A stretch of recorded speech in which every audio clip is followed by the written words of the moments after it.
And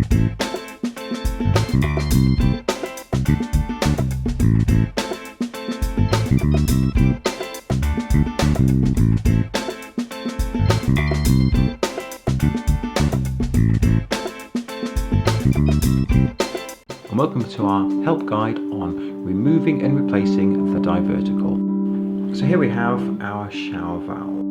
The diverter is held in this upper housing here and controls water to these different outputs, whether there is 3 outputs or in this instance 4 outputs.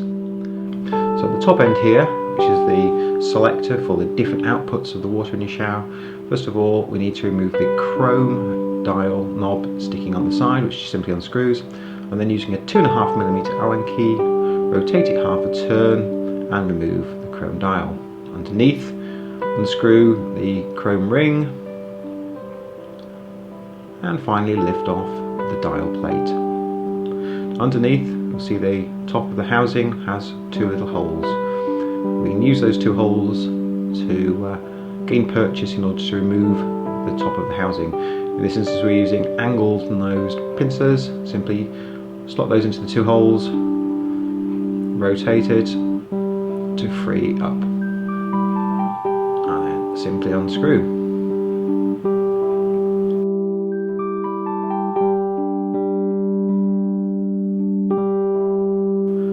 And there inside we have our diverter core.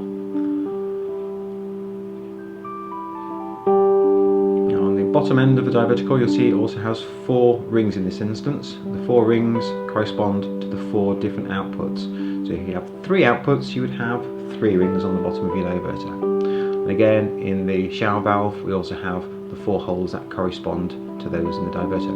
We also have 2 other holes on either side. And those 2 little holes are used to align the 2 little pins on the bottom of the diverter you see sticking up here.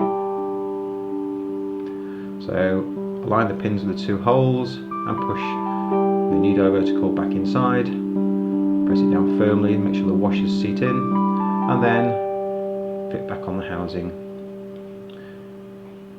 Push it down and then rotate it, and then finally, using pincers or whatever tool you choose, tighten up the housing. This has to be very tight, we have to make it watertight.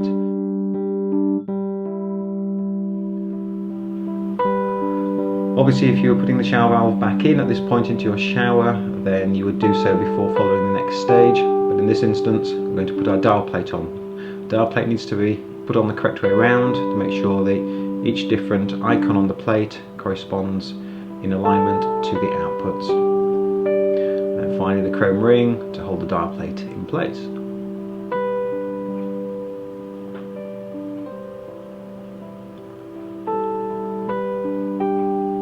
Make sure it's nice and tight so the dial doesn't spin freely, and replace the chrome knob. Now when we put the chrome knob on, we need to ensure that it also points correctly to the icons. Once we put the chrome knob in, that will be used to actually point to the output. So by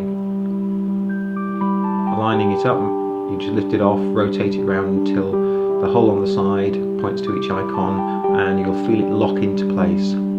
Finally, tighten up the grub screw inside and fit the chrome lug. And there we have it.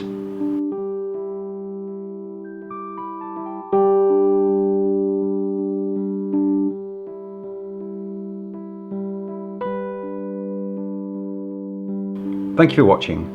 Don't forget to check out our YouTube channel where you'll find more useful help guides for your Aqualuso shower.